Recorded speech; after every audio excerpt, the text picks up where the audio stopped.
पवित्र तथा धर्मर मास कार्तिक मासर पंचुक व्रत पर आज भोर समय आरड़ीपीठ बाबा आखंडलमणि मंदिर में लगी भक्तों भिड़।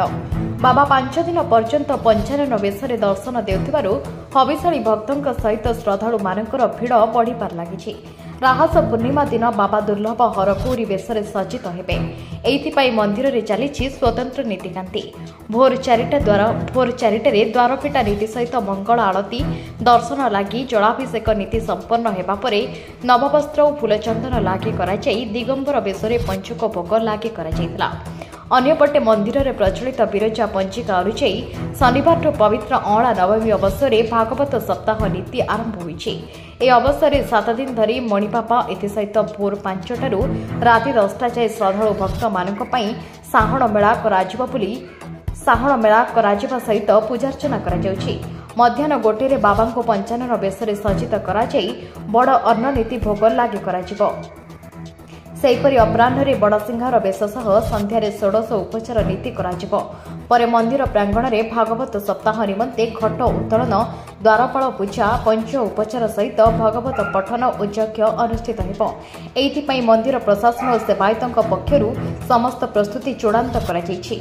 भद्रकରୁ शिशिर कुमार स्वाईं रिपोर्ट सिस्टम पंचक चली यात्री और श्रद्धालु मानकर बहुत भिड़ सका प्राय 20,000 ऊर्ध्व यात्री दर्शन करके जाई सारे जोटा कि मंदिर मंगल आरती समय भोर 4टा ठारू ठाकुर पहड़ खोला पर जो मंगल आरती दर्शन कर यात्री मैंने जाई सारे बर्तमान बहु जनसमागम और यात्री मानकर भिड़। बाबा आखंडलमणि समस्त मंगल रखुंतु।